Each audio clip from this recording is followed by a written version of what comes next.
Olá, viajantes do tempo, eu sou Átila Simonsen e você está no 1 Minuto Nerd aqui no Portal da Holanda. Todas as quintas a partir das 11 horas, sim, novo horário. Diz aí se vocês estão gostando ou não.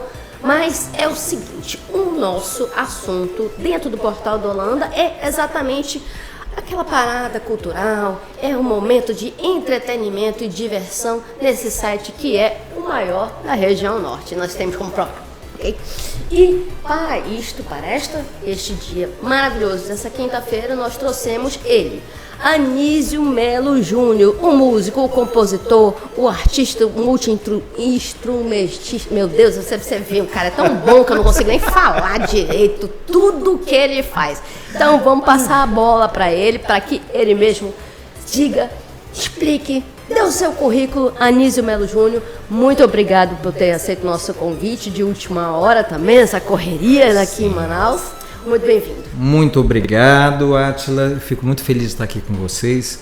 E estar em Manaus para mim é uma celebração também das minhas origens, da minha família. Eu sou filho de amazonenses, meu pai escritor, pintor, Anísio Melo. Minha avó, Esther Melo, também fundou a primeira escola de pintura aqui em 1919. A gente está falando de história de, como dizem lá, para trás mente, coisas bem antigas, mas que ficam aí na memória, né? Conheci bastante aqui, morei durante 7 anos na cidade, conheço tudo andando a pé. Ontem eu fui comprar Guaraná em pó, eu fui na Feira da Banana. Então já fui denunciaram você que você estava sozinho no centro, feliz. Não, durante o dia. Durante o dia. Pelo menos isso. Menos mal, né? Menos, né? Isso. O rapaz acabou de chegar e quando a gente vê ele tá andando sozinho, mas tá certo. Claro. Você já tem você não é uma tradição, você tem uma raiz aqui na cidade. Sim. Né? E que ela entrelaça com a própria história da arte do nosso Amazonas. Como é que é isso? Hoje você está morando em São Paulo, né? Veio para cá, a gente roubou ele rapidinho, tá, gente? De um evento que aconteceu no final de semana, a gente roubou ele ali rapidinho. Tem vantagem, né, Paulo? Na verdade, a gente tem vantagem, né? O Minuto Nerd sempre apoia esse tipo de evento. A gente tem umas vantagens assim, de vamos roubar só o cara principal do evento, vamos roubar aqui rapidinho, 20 minutinhos. Como é essa tua relação hoje com a cidade? A gente tem essa questão da história, sim, claro, faz parte, uma questão da família, mas você enquanto homem, enquanto pessoa, como é que é isso? Olha, eu sinto que eu tenho uma missão de vida, e dentro dessa missão de vida, existem algumas coisas que têm relação com a inovação, com a música, a maneira como eu trabalho a arte, a literatura. Eu tenho alguns livros lançados também. E também estabelecer uma ponte cultural entre São Paulo e o Amazonas, especificamente, a região norte aqui, mas especificamente o estado do Amazonas, que eu tive a oportunidade de conhecer um pouco do interior. Aqui uma vida não é o suficiente para dizer que você conhece o Amazonas, mas conheci Irunepé, Carauari, Humaitá, São Gabriel da Cachoeira. Fiz alguns trabalhos rápidos assim de mapeamento cultural aqui também, Novo Airão, em alguns lugares a convite do Sebrae. Então assim, eu tenho assim um carinho muito grande e por ter vivido e ter nascido num ambiente em que havia uma biblioteca. Eu nasci dentro de uma biblioteca saudade. E aquela biblioteca formada através do interesse, da pesquisa e do amor pela Amazônia. Então meu avô, que é o Otaviano Melo, fundou a cidade de Altazes, por exemplo. Era um juiz e dentista, né, que quando as parteiras estavam muito longe, ele chamavam o doutor mais próximo, né, que era o juiz. Então, há muitos otavianos ali na região de Altazes, ali Ambrósio Aires, né? Ainda existe muito isso no interior, é verdade. E também os meus pais, nos anos 50, se mudaram para São Paulo, mas não abandonaram o Amazonas, porque você traz toda essa realidade, o amor, a sua vivência para onde você for, né? O Dostoiévski, agora eu que me olhei aqui, dizia que para você ser universal, você tem que cantar o seu quintal. E então isso é o que a gente procura fazer. Os meus pais, no final dos anos 50, já na atividade jornalística, tiveram um jornal chamado Correio do Norte, que justamente fazia essa ponte cultural, inclusive para trazer recursos para a construção. Fizeram uma campanha nacional para se construir um hospital do Seringueiro, em Eirunepé, em 1958. Minha amiga vai Nós estamos falando de um Amazonas pré-Zona Franca, que não gozava de nenhum tipo de lei de incentivo para pelo menos tornar um pouco mais equilibrada a distribuição, né, dessa questão tributária, assim. Então, assim, eu vejo hoje em dia, dentro dos meus recursos, eu sou um autônomo, né, sou músico profissional, tenho um estúdio há 26 anos, a Melo Music, em São Paulo, e de lá nós fizemos uma série de atividades. Então, inclusive um disco que é muito conhecido aqui na região, que é o de um grupo chamado Raízes Caboclas, e foi o segundo álbum deles, o Cantos da Floresta, no qual eles me convidaram para produzir. Um dos mais famosos, né? Sim, foi o segundo álbum deles, e numa visita aqui a Manaus, conheci o Celdo Braga, o Eliberto Barroncas, que já conhecia há muitos anos também, das visitas, né? Justamente por essa relação deles com a literatura e com a música, né? E com as pesquisas de instrumentos, né? Porque eu também gosto de construir instrumentos, assim, eu fiz cursos de luteria, mexer com madeira para tentar tirar o melhor som, né? E então dessa relação eu fiz alguns outros trabalhos de música regional com o Márcio de Camilo, que é da região do Pantanal. Parceiro do Almir Sater, do Rodrigo Sater, irmão dele. Um abraço, Pantanal, faz tempo que eu não vou lá. Ali é terra muito bacana também. O Dinho Nascimento, que a gente ganhou um prêmio, que era o Prêmio Sharp de Música, na categoria de música regional. Então, assim, a gente está sempre procurando unir as pontas, unir esses interesses de promoção da cultura, né? Isso é muito interessante. Eu sou nômade digital, no momento eu estou baseada em Manaus de novo, né? E assim, você foi falando assim das cidades e tal, eu falei assim, cara, tem uma coisa, eu não conheci o Amazonas inteiro, eu acho que eu conheci só metade. E não interessa, Eirunepé fica ao lado de Envira, gente, é tipo ao lado, e elas são duas cidades bem diferentes, elas podem ser, são cidades irmãs que seja, mas assim, não é a mesma coisa. E eu também tenho essa sensação de que, quer saber, não importa muito para onde eu vá. Tem o Amazonas ali. Uma das coisas, Paula, eu fiz uma pachorra, Paula, claro, porque sempre eu faço essas besteiras, né? Pois eu fiz a pachorra, vamos deixar só em pachorra, porque eu não gosto de falar palavrão. Eu não fui tomar açaí do exterior. Eu não sei até hoje o que eu fiz na minha vida, assim. Eu acho que eu gastei tipo uns R$30, assim, né, convertido. R$30 para tomar um açaí no exterior. Isso é muita burrice. Talvez né? 30 euros, né, para tomar no exterior, pior ainda. Não foi euros, mas ainda assim, na hora que eu converti, eu falei assim, cara, isso dá uns R$35 para um copinho desse tamanho. Eu não sei por que eu fiz isso. Até hoje eu não sei. Então tem algumas coisas assim que elas são próprias demais do local, ao ponto de que eles são insubstituíveis. Elas podem acrescentar no nosso dia a dia ou não. Uma outra coisa que eu sentia muita falta era de farinha. Gente, só existe farinha na região norte, tá? O restante não é uma farofinha, um negócio. Olha, a coisa mais normal, assim, eu venho regularmente assim a Manaus. Sim. Desde 1977. Eu tinha Você sempre leva farinha, né? Sempre um carregamento de manta de pirarucu, farinha ovinha do Arini. Por favor. Porque, então, isso assim são itens básicos. É como o sal, o açúcar e o óleo, alguma coisa assim. Aquilo pode alterar o seu DNA se você tiver abstinência disso. Outra coisa também, o Guaraná em pó. Ontem, a minha corrida foi atrás do Guaraná em pó. E aqui é conhecido, né, que o Guaraná em pó de Maués é o melhor. Então, eu fui atrás... O resto do Brasil não conhece muito Guaraná em pó, não. Eles já bagunçaram todo o açaí, né, mas não conseguem fazer farinha, isso é um fato. Mas o Guaraná ainda não foi... porque o cultivo, a plantação, né, ela toda concentrada aqui no Amazonas, né, principalmente na região de Maués, né. Então, agora Maués, o Guaraná é uma coisa que eu tomo desde muito pequeno também. e realmente tem propriedades de saúde incríveis, assim. Várias. Por exemplo, Maués é considerada a cidade que tem a maior longevidade do Brasil.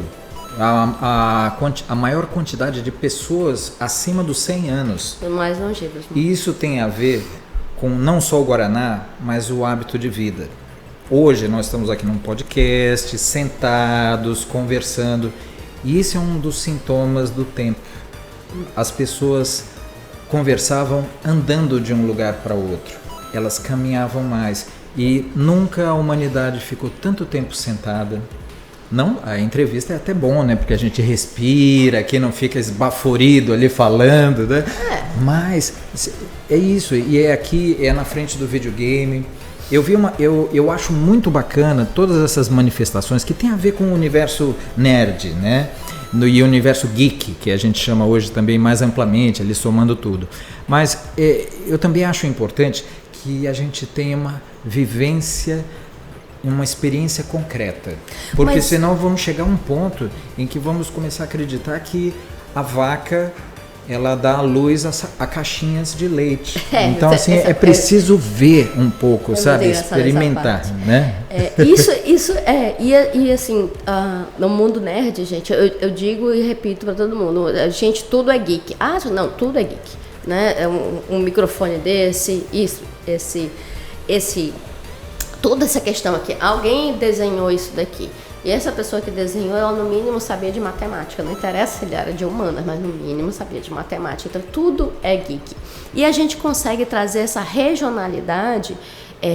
Gente, o Festival de Parintins foi outro dia. Pelo amor de Deus, aquilo é uma coisa mais fantástica do mundo. A gente não consegue juntar essas coisas e fazer disso é sensacional, é cultura. Claro. Né? É cultura. E aí você consegue colocar isso nas músicas. E aí eu vou ter que puxar o saco aqui do Dragon Ball Z, né? Agora a gente tem que falar sobre isso. O Dragon Ball, ele é também uma ponte cultural. A gente vê o Ocidente e o Oriente se juntando dentro do quê? Da atividade estética, da música, das temáticas. E quando se fala num desenho de muita ação, né, como o Dragon Ball, dessa luta do bem contra o mal, de todas as ações, de todas as superações, né, essa palavra que está na pauta da resiliência, né, aquela coisa toda, né, mas que no fim é o seguinte, é você ter casca, você ter resistência, você usar aquele pensamento do Descartes, né? Eu penso, logo existo, você usa assim como penso, logo insisto, ou seja, vou para frente, vou para cima, vou fazer acontecer. E o Dragon Ball, eu escrevi as versões também, além de cantar, né? E a minha preocupação era justamente em saber que o público ao qual se destinava a animação era predominantemente um público em formação. Então, fazer uma apologia da violência, da vitória e da derrota seria muito raso, e eu queria oferecer algo melhor que mostrasse também o espírito da animação.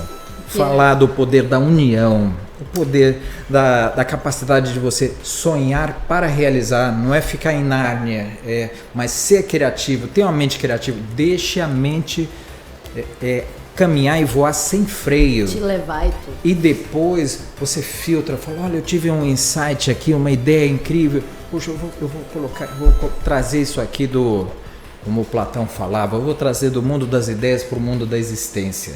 Então, quando você vê coisas como o Dragon Ball, Game of Thrones, você vê Senhor dos Anéis, tudo isso é pesquisa de filologia do Tolkien, pesquisa de estudos comparados de civilizações e de mitologias.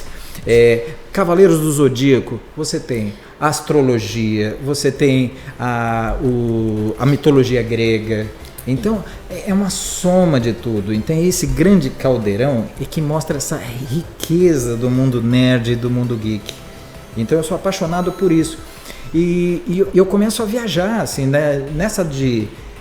a criança fala, né? O South Park falava, o Cartman, né? Ele falava assim, ninguém manda em mim, né? Que era o Cartman, né? Era terrível, né? Mas bacana essa hora, ninguém manda no seu pensamento. Então pense tudo, faça uma auto-brainstorming, né? Não, e aí você pega um papel, você joga tudo lá. Gente, nem toda ideia é boa, mas não significa que ela precisa ser descartada. Não. E outra coisa, deixa ela ali, entendeu?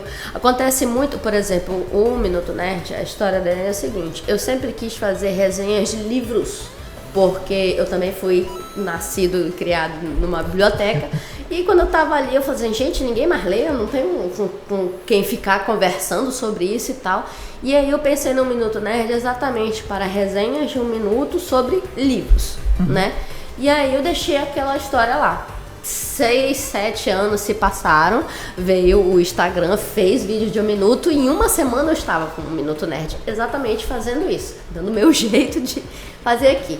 Alguns anos se passaram e agora nós estamos aqui, né, Paula? Só aqui no nosso programa são 5 anos.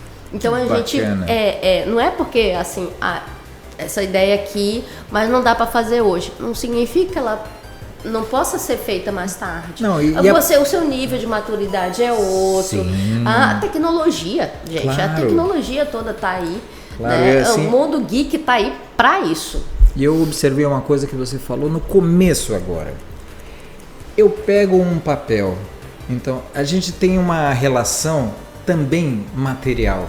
Eu tenho uma frase para as ideias que é assim: escreva, nem que sejam tópicos, porque o vento leva as palavras e o ectoplasma leva os pensamentos. Então faça, anote, porque aquela ideia que parecia tão distante, tão irrealizável, de repente um dia, na soma de oportunidades, de condições ideais, fala assim, chegou o momento de tirar aquela ideia do papel. Chegou o momento. E daí, nisso, vão acontecendo coisas que surpreendem a gente mesmo, né? E a gente vai evoluindo. Olha, a gente nem faz mais resenhas de livros em si, porque a gente faz eventos.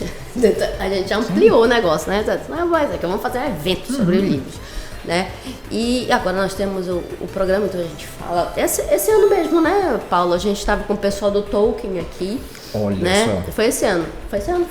Eu tive uma banda de heavy metal. Nos anos 80 que se chamava Excalibur. E a nossa ideia, ela era uma banda que tinha assim uns meninos que começavam abrindo o show da gente, chamado Viper. Que tinha um cantor chamado André Matos, que depois teve o Xamã e a carreira solo dele brilhante, falecido alguns anos atrás, né? Sim. Inclusive existe até um feriado em São Paulo, que é o dia do heavy metal lá, que é o aniversário o dia de falecimento, na verdade, do André Matos, né? E no Excalibur nós fazíamos pesquisas literárias. Então, por exemplo, numa época que não havia o filme do Senhor dos Anéis, só havia publicações da saga do Senhor dos Anéis, o Silmarillion, o Hobbit e tudo mais, só em edições portuguesas da editora Europa América. Então a gente ia atrás. Veio pra cá depois. E a única coisa que se tinha assim em cinema do Dragon Ball era uma animação de 1969, né? Então a gente ia atrás desse material. E o Excalibur fazia letras já desse universo geek, né? Do Senhor dos Anéis, a criação do mundo, que a gente fez uma música chamada Saga de Cronos, contando como era aquele, é uma maneira de aproximar, né? Porque no fim a gente vê desde os gregos lá, as fábulas do Esopo, a formiguinha neve. Existem vários mitos de criação, gente. Cara, procurem. Não significa, você não vai mudar de religião porque você vai procurar outra coisa. De jeito nenhum. Os mitos de criação eu amo. Eu amo tanto os mitos da criação quanto os apocalipse, que também são ótimos. Sim, porque é o começo. É o começo e o fim da história, né? Cada um estoura o mundo de uma forma assim, mas vamos acabar com tudo. Assim, é muito. É fantástico. A minha banda Apocalipse, ela tinha uma música que venha conosco para ver o que sobrou, né, no fim, assim, descrevendo o que era um fim nesse mundo distópico, assim, o mundo acabando, as fendas se abrindo no chão, aquela loucura nas ruas. A minha primeira banda era uma música com 4 acordes, assim, que um dia eu fui assistir um festival chamado de Iacanga, que foi uma espécie de Woodstock brasileiro, que teve 3 edições, 75, 83, a que eu fui, e em 84. O nome não é estranho. Foi um festival, ele tem até um longa-metragem contando assim, o barato de Iacanga. Conta essa história desse festival. E tocou Egberto Gismonti, João Gilberto. Eu assisti um show do João Gilberto 5 horas da manhã, do lado de uma lâmpada, deitado, porque fazia um frio danado. E foi um show que é bem diferente do que falam do preciosismo dele. Ele entendeu que ele estava tocando para as pessoas que estavam entendendo o som dele. Então ele tocou super tranquilo, até em condições um pouco adversas para ele, né, que usa um microfone como o nosso, de condensador, com som mais sensível, mas tocou ao ar livre e foi uma coisa mágica. Naquele dia eu conheci o Raul Seixas, porque ele entrou no ônibus quando eu estava voltando pro hotel, que eu fui assistir, eu não fui tocar. E eu fui assistir e entrei eu sentei no ônibus, de repente entrou o Raul Seixas, tem um lugar aí, tá vago, menina? Eu falei, você tá? Sentou do meu lado com uma guitarra. Ele falou, você toca? Eu falei, você toca, mas eu vim só assistir. Toca aí! Me deu a guitarra dele e eu toquei essa música do Apocalipse. Daí ele falou assim, você sabe que eu sou produtor também, né? Essa música é boa, precisa gravar. O que é que eu fiz? Desobedeci o Raul, não gravei. Olha só. Olha, ao invés de tocar Raul, podia ser toca Anísio, né? Conheci ele algumas vezes, foi muito legal. Foi muito legal. O Paulo já está dizendo aqui que o nosso tempo está esgotando. Uma pena. A gente podia ficar conversando aqui. Uma maravilha. Eu adorei. Pena. É uma pena. Anísio, suas considerações finais?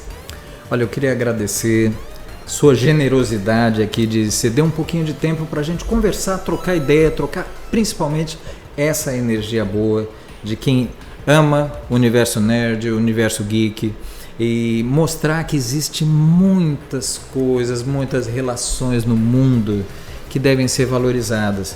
E aqui é uma manifestação genuína e profunda de cultura, de amor à arte, de amor à música e todas as manifestações. E da tecnologia também.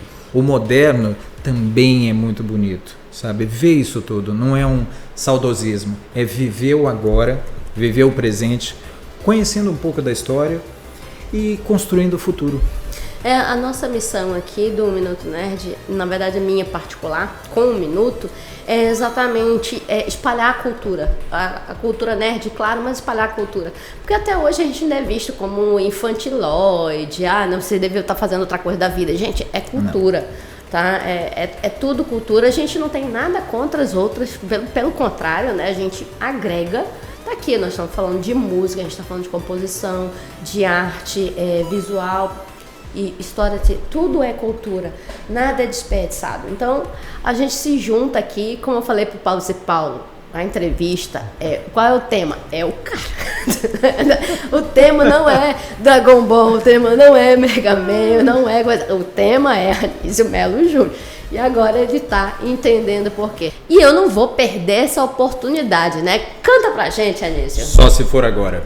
Posso pressentir o perigo e o caos, e ninguém agora vai me amedrontar.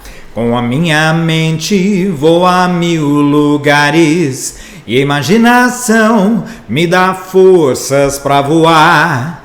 Sonhos desejamos alcançar, ser alguém com um poder maior que você já tem. Liberdade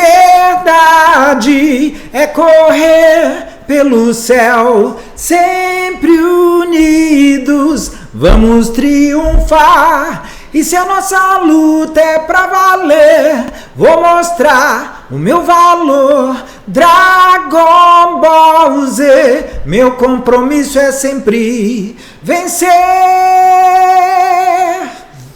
É isso aí. Que palhinha maravilhosa. Que maravilha. Muito obrigado. Eu que agradeço. Gente, muito obrigado pela participação de vocês. Um abraço pro Washington aqui. Eita, esse cara só fica nos bastidores. Um dia, Washington, vou te trazer aqui de volta. Um abraço pro Paulo. Muito obrigado ao Portal da Holanda como um todo. Até a próxima quinta. Continue a nadar.